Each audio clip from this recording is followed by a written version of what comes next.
Good morning, Mr. Hodgins. Morning. Good morning, Your Honor. May it please the Court. Christopher Hodgins for the Commonwealth. I wouldn't be here today if there were any evidence of racial discrimination in this case. That would be indefensible. The reason I'm here today is I'm here to defend the judicial process that wasn't followed in this case.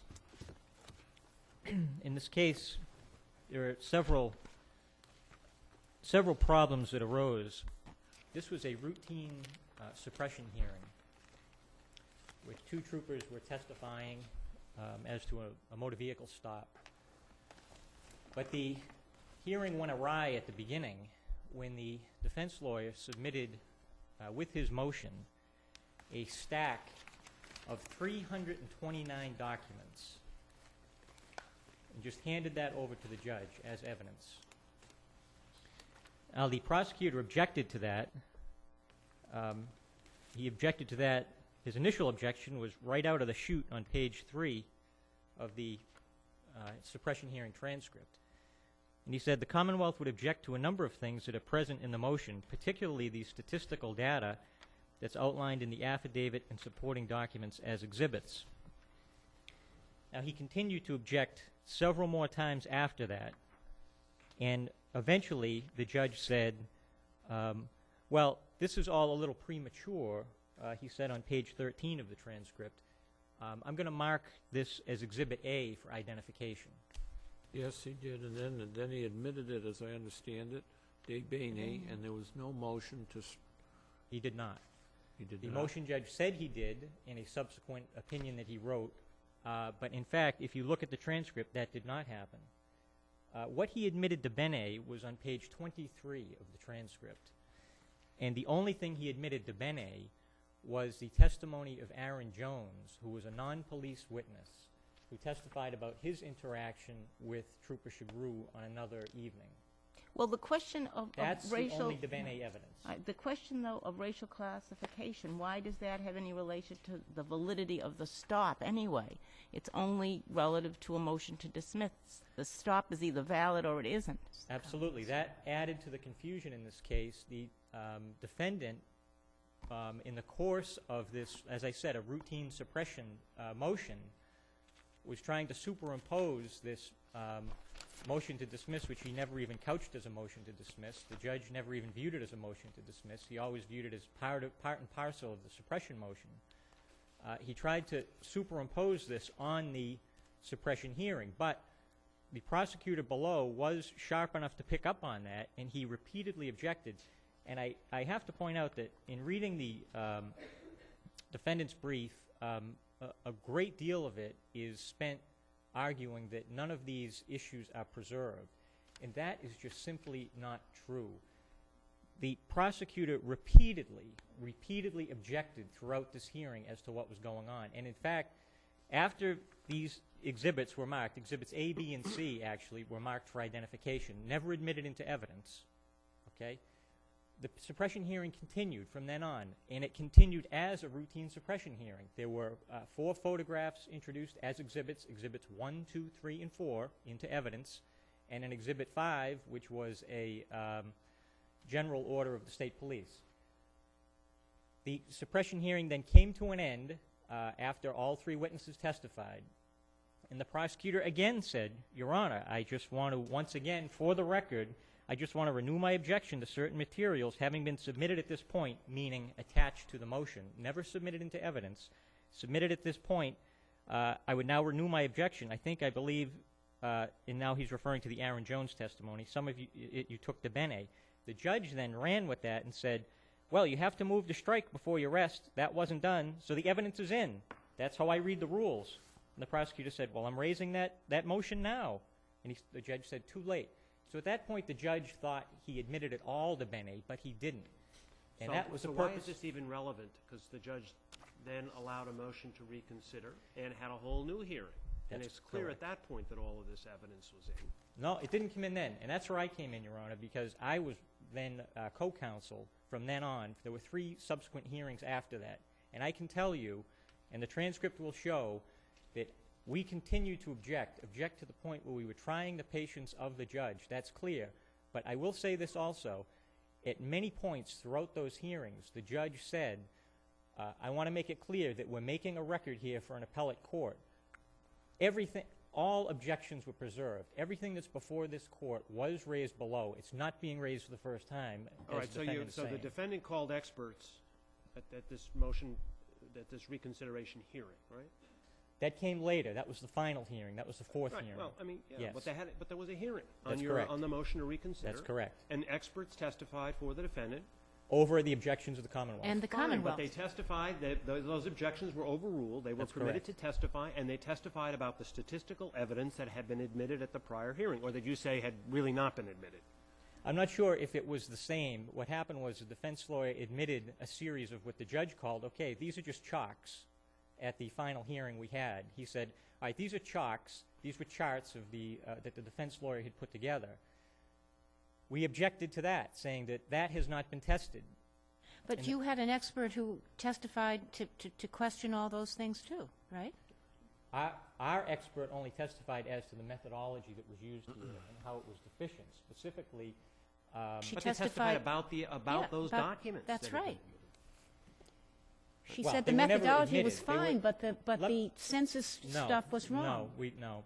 They were never. And let me just add this point as well. This is really an example of how none of this information it was subjected to an adversarial testing at all. As I said, it was documents submitted with a motion. That's it. And here's an example of why this is so dangerous and why it can go so wrong. If you look at page 93 of the record appendix, where the judge makes his findings, 92 and 93, he outlines, basically he adopted, included in this stack of documents, was an affidavit from the defense lawyer, basically outlining his research, all he had done. And in that, the judge had adopted everything the defense lawyer said, and that's where we get the Auburn statistics and the Worcester statistics that purportedly show this trooper's stops of Caucasians, blacks, and Hispanics is not consistent with the populations of those towns through which Route 290 travels through. Well, as it turns out, if you look at what the judge wrote, it's just mathematically not correct, first of all, because in the Auburn statistics, he refers to Chagru's stops being 31.3% of Hispanics, where the population's only 0.6% in the town of Auburn, not on Route 290. Well, as it turns out, that's just a mathematical error. It's actually 11.5%. It's not 31.3%. So those numbers are just wrong that he adopted from the defense lawyer. Also, the total number of citations included in that stack were a number of citations of Trooper Chagru. The judge said that there were 252 of them. There aren't 252. There's 258. And also the judge said that these were Trooper Chagru's stops in Auburn. They weren't Trooper Chagru stops in Auburn. 94 of them were Worcester stops, and 50 of them were Auburn stops. So the evidence is such as it is. I don't even want to call it evidence. It's just completely inaccurate. It's just completely inaccurate, and it was accepted entirely by the judge based on the representations of defense counsel. I have a question.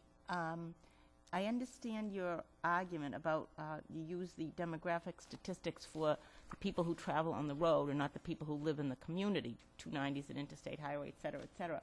But my question is, according to the Commonwealth's position, to get the correct demographic statistics, is the denominator number the number of people of that race on the road, period? Or is it the number of people of that race on the road who violate that traffic rule for which this particular defendant was stopped? Is it the former or the latter? I wasn't sure from your brief.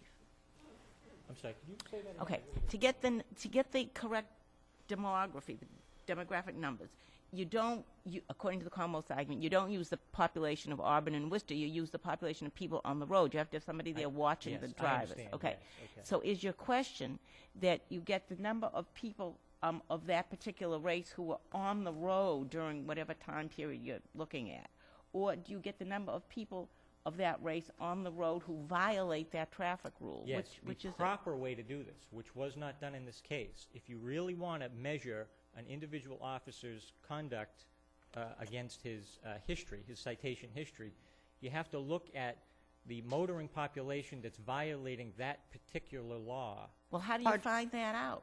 That was actually done in those, in the New Jersey cases that the judge relied on. That's how they did it. They You did mean it through, People watched and saw people Yes, speeding. They exactly. clocked them or something. that's how Mr. it was Hodgson, done. can I just go one step further? Why is the correct denominator not the number of people who are violating a particular rule during the period when this officer is on duty? Why is it not? I mean, the Commonwealth is trying to say you want an absolutely perfect match. And I understand the argument about it's not the population, it's people who are on the road. Well, then you say, no, it's people who are on the road who are speeding. The reason for that is the essence of an equal protection claim is differential treatment. No, I And that's understand. the best way to show No, I'm asking you differential why isn't it even more narrow, which is differential treatment during the period of time when this officer is on duty? Well, I think that but yeah, I mean, ideally, yes, that would be even better. In fact, that's what the Commonwealth's expert was testifying to that. The closer you can get to replicating the exact circumstances that closer. the trooper It's is facing, closer. the better your data is going to be. The Yeah, well, better that your goes to the data. weight, that goes to Right. the weight of the But in this evidence. case, there was no attempt at all to replicate But what what the trooper was what I'm facing. suggesting, Mr. Hodgson, the best would be to have the same day and time and watching this Yes. person. Oh. So it's the closer you get there, you have to weigh that as a balancing factor. That's That correct. doesn't mean that you can't use larger demographic data. In some cases, you may be able to get access to other kinds of data. That's possible. That's possible. You could do that. As I said, that wasn't done here. Okay. That wasn't even attempted here. Okay. And I would just add this point too. If there is, I think the most important thing I could say here today is there was a reference to, well, the Commonwealth has referred to this data too. But of course, that's in defense of this prima facie case that we're referring to it. I'm not saying that any of this was admitted into evidence. But if you're accepting that some of this came into evidence or all of it did, if you just look at the handful of citations of Trooper Shagru that are in the Commonwealth's appendix, there are 16 of them. That's really all that you have to know. That's really all you have to look at to see that the defendant utterly failed to establish a prima Say that facie again case. for me, because I lost you somewhere along there. Utterly failed No. Just start from the Hold on. beginning. So all I have to look at is what? is the 16 citations that are in the appendix. Okay. Because those 16 citations will show it limiting now just to those left lane violations. That's what we did. The Commonwealth did this. We isolated those 16 left lane violations. But are those the only 16 left lane violations that this trooper issued in what period of time? Yes. In what period? This is like the 6 months before and whatever, Okay, okay. whatever the defendant had asked for. This Okay. is his evidence. His own evidence does him in. Because if you look at those 16 left lane offenses, 11 of those stops were of Caucasian operators, 4 of them Hispanic and 1 Asian. So that his own evidence shows there was no differential Well, and treatment what- in the case. And how does that correspond to the gross population data? In other words, that doesn't mean anything to me unless I know that. Oh, it's even better that what it means is you don't even have to look at the population of surrounding towns. That's the best data. That tells you Only if it tells me that that is consistent with or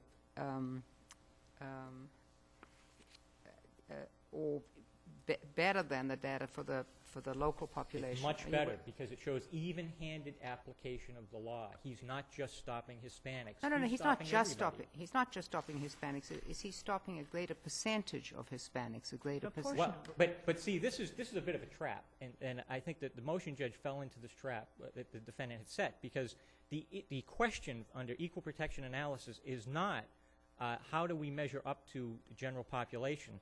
The question under the line of cases from Massachusetts that I would add were never were cited, not followed by the motion judge, and even now they're not even in the defendant's brief now.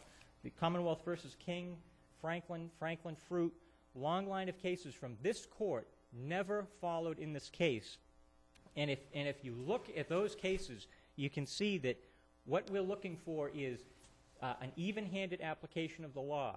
Was this law applied to everybody? It doesn't have to be measured against any sort of statistical standard. It's much simpler than that. Was he enforcing this law, directing it just at Hispanics, as in the Yik-Wo v. Hopkins U.S. Supreme Court case, where all of the Chinese applicants were denied That's their... saying you never could have statistical evidence is irrelevant. It's only sort of intentional discrimination, and obviously there are other ways to prove that. Differential treatment. That's the phrase. Right, and we can't Differential tell from this. We treatment. simply can't. If what you're suggesting is as long as one white person was cited, then it's okay. I'm not even going to go that far because we don't have to. Given what we have in front of us here in this record, we have out of 16 citations, Depends. 11 were Caucasian. It depends. Not Depends just on one. the population. It's got to be compared to something. Now, Yeah. I would agree with you that the populations of the cities and towns doesn't make any Well, sense here. But it's got to be compared to either the number of actual violators on the road in different races, or at least the number of travelers by race on the road. I disagree with that, and this is why. This is why. In United States versus Armstrong, which I believe that's a U.S. Supreme Court case that really is this case. That's this case. It isn't this case, Mr. Hodgson. If your time is up, but you can try and tell me If why I it could is. just point out the U.S. Supreme Court said more than 90% of persons sentenced in 1994 for crack cocaine trafficking were black, and 93.4 convicted of LSD dealers were white. 91% of those convicted of pornography and prostitution were white. It goes to show that crime is not committed based on any racial or ethnic group's given share of the population. That's just illogical. That is not true, and that's where the defendant led the motion judge, and he's trying to lead you today. Thank you, Mr. Hodgson. Thank you. Mr. Smith? Good morning. May it please the court, I represent Andres Lora, and for what it's worth, I'm here because this case is so very troubling. All of this would make sense, the whole discourse relative to the traditional selective prosecution, if you will, cases. The problem is those cases simply don't apply to a circumstance like this where we're trying to ascertain about stops. It simply is inapplicable. What is inapplicable? The traditional selective prosecution paradigm, Your Honor, is It's perfectly applicable. well, it's predicated on offenses. It's predicated on, is there a disparate rate vis-a-vis any given offense, or perhaps group of offenses? Now we say stops. Correct. Why don't we use the word stops as opposed to offense? Traffic violation stops as opposed to offenses. Well, correct. But again, this is different from those cases because those cases deal with prosecutions and enforcement, whereas here we have the issue of stops. It is such a larger... Now, we have the issue of enforcement. I mean, the police can engage in selective prosecution by not arresting anyone of a certain race while arresting others of a different race. But again, Your Honor, what the factual record here establishes is both through statistics and through circumstantial evidence, the fact that there was a disparity vis-a-vis stops, as was discussed. Well, no, but this disparity between stops is all very interesting, but we're talking about similarly situated people being treated differently because of their race. So that's the showing you have to make. Correct, and those similarly situated people, Your Honor, being people out driving on the roads. Well, then, wait, Committed the same offense. do you use the why then, if there are people out on the roads, do you use the demographic factor of the population of Auburn and Worcester rather than the demographics of the people driving on the roads? Thank you for that question, Your Honor. And I would ask the court to think of this. In all of the employment discrimination cases from this court, from the appeals court, there has never been a required statistical paradigm that has to be proved. It is an issue, plain and simple, for the trial court, in this case for the motion No, judge. but No, I don't understand your answer, I'm employment sorry. discrimination cases or other ones spend a fair amount of time talking about what is the relevant comparative population that you're measuring against, you know, whether it's not hiring or whatever. I mean, Correct, but and for so I think instance- Justice Cowan's question is, why is the population of Auburn or Worcester relevant to who gets stopped on a it's I-290, isn't it? Correct. I mean, you know, It's an that's going interstate straight road. through. Another problem with that, to take it one step further, another problem with saying that that has to be the concrete standard that is to be I'm not used. saying what it should be, but all she's saying is, why is it this group? Why is it the population of these one city and, well, I guess two cities? I would suggest if you take every single statistical model that has been mentioned by the Commonwealth, that was mentioned by the experts at the hearing, and the defense experts, if you take all of those and you take the ones that are encompassed in the Northeastern study, none of them are perfect. But the thing is, relative to the issue with the roads, Your Honor, it would be true with respect to any road. The mere fact that this is an interstate highway, frankly, I think is a bit of a non sequitur. You might have more people who are not from Auburn, not from Worcester. for Mr. instance. Smith, let me But see- the let me- same would hold true in every That's road. right, so, As I but so then, As I understand it, 90% of the people ticketed on this road actually weren't from Auburn at all. But again, I would suggest that the statistical data here, combined with the facts and circumstances surrounding the stop, suffice to raise the inference that this was in fact a racially motivated stop. I would ask the Mr. court, how Smith, else could Mr. S- this be proved? Well, that actually was going to the question I was going to go to. One of the things that we have looked at where you have to determine what an appropriate comparison group is, is you try to get it as close as possible. If data is available and reasonably readily available, which appears to be closer, so for example in an employment discrimination case, you could take the population as a whole of Massachusetts.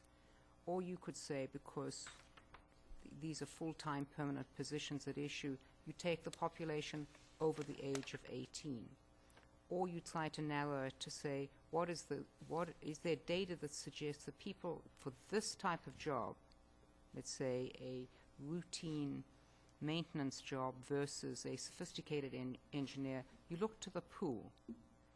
In this case, we have been presented with one set of data, which may be appropriate, but typically you ask somebody to say, it's close, but we recognize, you know, Worcester and Auburn aren't the only people who come through here, but we couldn't get access to any other relevant data. For example, a reasonable group to look at might be the percentage of people in the Commonwealth who have driver's licenses. Well, you might argue in return, that's not really a good basis because sometimes it's the passenger who is the minority, not just drivers. That's the discussion we're trying to engage in here. So my question to you is, who has the burden to demonstrate that this is an appropriate sample, that the data that you have here is an appropriate, who has that burden? Well, I think in crafting a standard here, that in fairness, it would be the defendant's burden to come forward with that. My point is, however, that the finder May I of ask fact- you what evidence there is before the motion judge that this was the appropriate comparator group? What evidence? I'm sorry, Your Honor, I don't. Was there evidence before the motion judge that looking at the populations of Worcester and Auburn was the appropriate comparator group? Was there testimony to that effect? I know there was contrary testimony from at least I understand there was contrary testimony from the Commonwealth expert. Was there evidence from the defendant that this was an appropriate comparator group?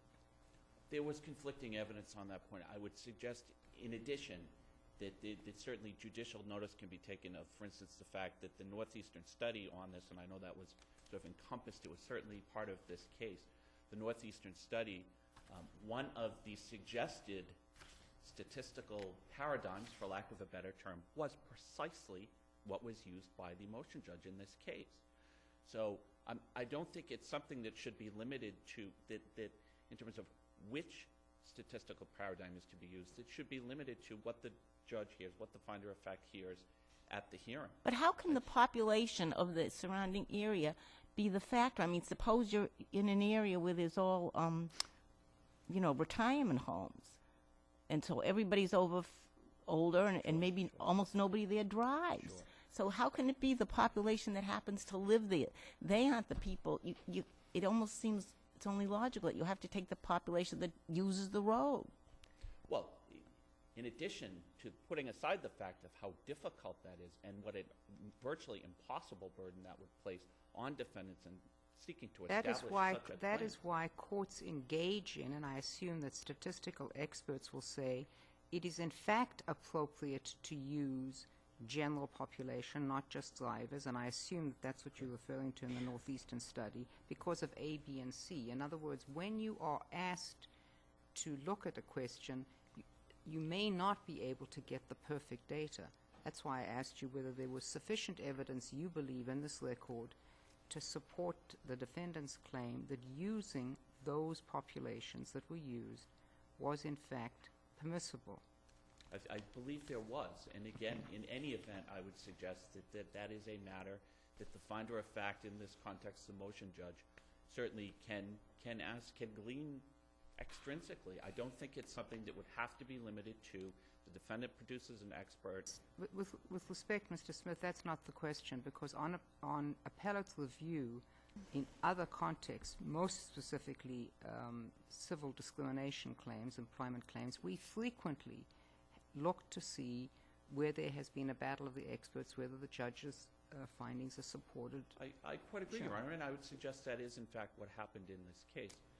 The other thing I would like to mention is that this really is both an equal protection and a Fourth Amendment / Article 14 case, insofar as the Commonwealth has argued, I think, at great length that the Wren and Santana does not apply. That is to say that the courts are not to engage into ascertaining or seeking to ascertain what the officer's subjective motivations were. I would suggest this is an entirely different framework. So even if the equal protection traditional analysis was to be applied here, which I suggest respectfully it should not be, but even if it was to be, you still have the Fourth Amendment context. I don't understand your argument here. Why isn't it appropriate for us to look at this as a selective enforcement equal protection claim? If the stop was, in fact, the product of selective enforcement, then the search was improper. Why isn't that the right way to look at That this? is a correct way to look at it, but my point is, Your Honor, that it simply is not what can always be used in this case, because we're not necessarily going to have those statistics relative to it being offense specific, and that is not the case of what we have here. Well, no, but I'm not suggesting. In other words, Your Honor, if there is, to put it simply, if there is a disparity relative to the way this trooper or any other trooper or officer is stopping people, I'm simply saying stopping people, relative to, in a disparate proportion relative to the population, that it is Not to the problematic. population, to similarly situated people in the In population. any event, yes, in any event. But in any event, again, and that's why this case, these facts, this issue does not squarely fit into the traditional line, the Franklin and the traditional line of selective prosecution cases, Your Honor. Okay, well, I mean, I think it fits perfectly into Franklin, just minor adjustment, but that's okay. In any event, I would suggest that additionally, the Fourth Amendment and Article 14 does in fact apply here. If you look at Wren, you look at Santana. For one thing, Santana does not expressly foreclose the possibility of there still being a reasonable officer, if you will, test being viable. Mr. Smith, let me ask you something. I've been curious about. Did I misread here that your data was that Shrugru stopped Hispanics at a rate of 1,960% higher than that of Caucasians? That was in the judge's findings. I would suggest my brother had argued here this morning, and the Commonwealth had argued in their brief, I think it was sort of later in their brief, that those statistics were not accurate. I would suggest even if they're not accurate, they still tell a very compelling story. But again, How can they tell a compelling story if they're not accurate? Well, I mean, I because did they the still math. When show I a when I read disparity, your Your Honor. brief, I did the math. I didn't know at first that the judge's statistics are wrong. And I spent a long time saying this can't be right, can't be right. And it turns out it wasn't right. The Commonwealth later argued, it showed in its brief how the judge had used the wrong facts, the wrong numbers, and had come out with the wrong statistics. Yeah. So but how can you say that then it's okay, even if they use the wrong statistics? because there is still a disparity. Even assuming that is the case, there is still a disparity. And again, Disparity from what? from the versus the general population Of Auburn. of Auburn. If Worcester. you look at Worcester separately, you will see that there isn't a disparity. Correct, but of In course, fact, it's more likely if you use the same analysis, it's more likely if you are white that you will be stopped than if you are a minority based on the comparators. but certainly the stop took place in Auburn, Your Honor. Right, no, the stop took place on an interstate highway that goes through Auburn, Worcester, this and this, and that, I think, points out the big problem with using this kind of benchmarking, that it bears no relationship to the population that's to the relevant population. But again, I would suggest that it would be so onerous, so difficult to ascertain. I suppose one could say, Your Honor, based on what you just said, then what we should really do is just take that stretch of highway, because after all, people get off. But People what get did off the at exits. what- So we could not even say that it was the mass spike. We couldn't, even if we could get that data, Your Honor, So you'd be a respectfully. lot closer if you were using the population that actually used the highway than the people that might randomly Not live in the area. necessarily, Your Honor. A lot of people get off, and I live near there, a lot of people get off in Auburn. And they might get off in Auburn and go, there's a whole stretch of strip malls, if you will. They might get off there to avoid the whole bottleneck in Worcester. So, again, it makes it so incredibly difficult. No, it doesn't make it makes it hard, for sure, but it also makes it relevant. And if you look at what New Jersey did, they frankly, as I see it, they did it the right way. They simply did the studies as the experts say they have to be done to be relevant. And based on those studies, they made conclusions that there were racial profiling along a certain area of a highway that was basically controlled by a certain unit of state police. But again, I would suggest respectfully, Your Honor, that this data on this trooper, or any, not just to focus on this trooper, but any trooper, that shows that there is that disparity, whether it is as much as the defendant had argued below, or as whether it is what the Commonwealth is now arguing, How do is we deal still with this? disproportionate. How do we deal with the simple fact that 90% of the tickets that this trooper wrote were were written to people that don't even live in Auburn? Just the fact that coincidentally Auburn happens to be positioned or happens to have property along that stretch, how is that relevant? Well, again, in these I go back to circumstances? what I said before. It may not be relevant as to what is taking place on Route 90, i.e. the Mass Pike. It may only be relevant, Your Honor, taking that, in terms of what is that 1 mile stretch. And how could that ever be ascertained? I would suggest it simply could not be. It simply could not be. We would have to require police officers, maybe in the citations, to use a GPS and put in the actual longitude and latitude location of the stop, Your Honor. I mean, that's the problem here. So I think that it's creating such a burden. And again, it's not just it may be the reason statistics. why courts shouldn't get too far down this road, should leave it principally to the administrative officers. If they're not doing their job to stay on top of this, then maybe the court intervenes. Well, but again, ultimately, of course, it's this court's responsibility and every court's responsibility to adjudicate issues of under the 14th Amendment. And Of course, but the question is, should we say, well, it's really hard to get statistics, so any statistics will do? I'm not suggesting that, but I am suggesting that relative to picking and choosing one statistical model, one statistical standard, one statistical paradigm is something that has never been required in any other area of the law relative to this sort of analysis. Has your client been held since the, He has been held. so that's six years, right? Going on, it will be going on 5 years. Wasn't it '02 originally? Or was it the end of It was '02? 03. Why is it taking so long? All of the litigation below, as my brother outlined, there were numerous hearings and whatnot, and then by the time the transcripts were done. If there are no further questions. Thank you, Mr. Smith. Thank you. We'll take a short break. All right.